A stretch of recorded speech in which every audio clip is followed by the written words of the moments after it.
বিএনপির রাজনীতির সাথে যারা জড়িত আছেন তাদের উদ্দেশ্যে আপনাদের দলের চেয়ারপারসনকে নিয়ে কিছু প্রশ্ন আছে, পারলে প্রশ্নগুলোর উত্তর দেবেন। আর যদি উত্তর দিতে না পারেন, উল্টা গালাগালি করেন, তাহলে আমি ধরে নেব আপনি খান পোলা। ঠিক আছে, এখন কথা হচ্ছে, আমরা জানি বিএনপি চেয়ারপারসন খালেদা জিয়া একটা সময় অনেক সুন্দরী ছিল। বয়সের সময় তিনি আসলে অত্যন্ত একজন সুন্দরী মানুষ ছিল, এবং এখন পর্যন্ত তারপরে 3 থেকে 4 জন মেকআপ ম্যান আছে, আমরা এটা জানি। আচ্ছা, 1971 সালে মুক্তিযুদ্ধ শুরু হওয়ার পর বেগম খালেদা জিয়া কোথায় ছিল? বর্তমান ক্যান্টনমেন্ট যেটা ছিল, এই ক্যান্টনমেন্টটা ছিল পশ্চিম পাকিস্তানের দখলে তৎকালীন সময়। তাদের ওখানেই তাদের মূলত সমরাচা যাকে বা তাদের সদর দপ্তর ছিল, এবং এখানে তাদের একজন জেনারেল, পাকিস্তানের যে জেনারেল জাঞ্জুয়া, সেই জাঞ্জুয়ার কাছে বেগম খালেদা জিয়া ছিল। আচ্ছা, বেগম খালেদা জিয়া রেখে জাঞ্জুয়া তখন নামাজ শিখাইছে? তসবি টিপা মানে তসবি কিভাবে টিপতে হয় সেগুলো শিখাইছে, নাকি অন্য কিছু শিখাইছে? যদি শুধু নামাজই শিখাবে, তাহলে তার জামাই জিয়াউর রহমান চট্টগ্রাম থেকে বারবার লোক পাঠাইতো এবং সেনা অফিসারকে পাঠাইতো তার বোর্ডের একটু তার কাছে নিয়ে যাওয়ার জন্য। তিনি যাইতে চাইতেন না। তিনি বরঞ্চ তাকে যখন নিতে আসতো, তাদেরকে বলতো, এখান থেকে গেলি, না গেলে তো কিন্তু ধরিয়ে দেবো, জাঞ্জুয়াকে বলে দেবো। একথা সে বলতো ভাই।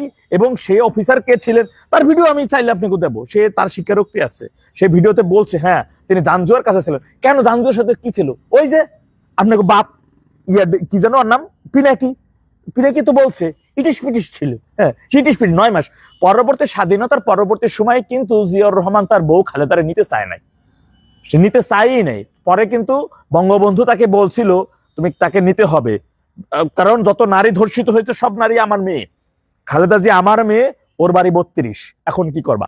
এবং তাকে সেনা প্রধান বানাবে এই অফার করা হয়েছিল, এবং সেই অফারে খালেদা জিয়া এসে নিয়েছিল।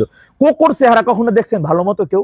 কোকোর চেহারা, তারেক রহমানের চেহারা, দুই বের চেহারা, কত দুই রকম কোকোর দাঁত বেড়ে। জাঞ্জুয়ার চেহারার সাথে কোকোর চেহারার খুব সম্পর্ক, মানে চেহারার ভিতরে একটা মিল আছে। এর নাম হলো তারেক রহমান, আর বাইর নাম হলো কোকো, আর ওইদিকে এর নাম হলো জাঞ্জুয়া। হ্যাঁ, মানে জাঞ্জুয়া কোকো, এর ভিতরে একটা সম্পর্কের বা চেহারার একটা মিল আছে।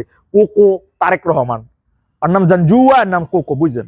হ্যাঁ, নাম জিয়াউর রহমান, ওর নাম তারেক রহমান, বুঝছেন? কিন্তু নামের ভিতরে পার্থক্য, চেহারার মধ্যে পার্থক্য কিন্তু এটা বিদ্যমান। আপনার কিন্তু সেই জিনিসটা খুব খোলাসা করে বুঝতে হবে। প্রশ্নগুলো হচ্ছে, এখন জাঞ্জুয়াকে তারা নামাজ শিখাইছে? আপনার নেত্রীর কাছে উত্তরটা নেবেন যে 9 মাস আপনার কি শিখেছে। এরপরে যে এনটিভির মালিক ফালুদার সাথে আর কি রিলেশন ছিল? ফালুদা কেন তার বেডরুম থেকে বের হওয়ার সময় তারেক রহমান তারে গুলি করছিল? এই প্রশ্নটা একটু কইরেন তো দেখি আপনারা। হ্যাঁ, সাথে কি সখ্যতা ছিল, কি প্রেমটা ছিল, এই প্রশ্নটা করেন তো আপনারা। এরপরে তারেক রহমানের দাদা দাদির কবর কই? জিয়াউর রহমানের যে বাপ মা কবর কই? কবর জিয়ারত করছে আজ পর্যন্ত খালেদা জিয়া? শুনতেন একটা ভিডিও, একটা ছবি দেখাইতে পারবেন, ক্লিপ, যে সে তার শ্বশুর শাশুড়ির কবর জিয়ারত করছে? তারেক রহমান তার দাদা দাদির কবর জিয়ারত, কবরটা কোথায় একটু পাইলেন তো, ডিটেলস একটু বাইর করে দিয়েন তো। আচ্ছা, চোরের সওয়াল চোর হয়, বাটপার ফলা বাটপার, একটা কথা আছে না? তারেক রহমানের চিন্তা করছেন 1 থেকে 6 সাল পর্যন্ত তারা ক্ষমতায় ছিল। আচ্ছা, তারা কেউ যে শিল্পা শেঠি পার্শ্ববর্তী দেশ থেকে যে নায়িকাটা আনছিল, 3 দিন ছিল হাওয়া ভবনে, হে কি হাওয়া ভবনে শিল্পা শেঠিটা আমার শিখাইছিল, কোরআন শিখাইছিল? সামা ওবায়েতের সাথে তারেক রহমানের কি রিলেশন ছিল আমরা কি জানি না? কি ছিল সম্পর্কটা?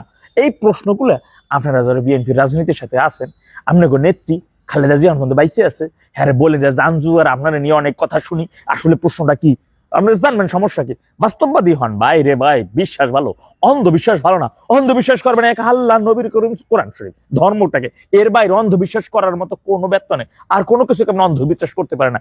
ঈমান হচ্ছে এক, আল্লাহ এক ও অদ্বিতীয়। সুতরাং অন্ধবিশ্বাস আমি একমাত্র আল্লাহকে ছাড়া আর কাউকে আমি করি না। নবী করিম সাল্লাল্লাহু আলাইহি ওয়াসাল্লাম, কোরআন হাদিস, এর বাইরে আর কোনো অন্ধবিশ্বাস হইতে পারে না। এর মধ্যে ঘাবলা থাকতে পারে। সুতরাং আপনার আমার উচিত কিন্তু সত্যটা উন্মোচন করা। আপনারা যতই দলের সাথে রাজনীতি করেন, আপনাকে উচিত সত্যটা কি উন্মোচন করেন। জাঞ্জুয়া আসলে 71 সালে খালেদা জিয়াকে ডাইকে নিয়ে তার ক্যান্টনমেন্টে রাইখে 9 মাস পর্যন্ত কি করছে? প্রশ্নের উত্তর বাইর করে দেন।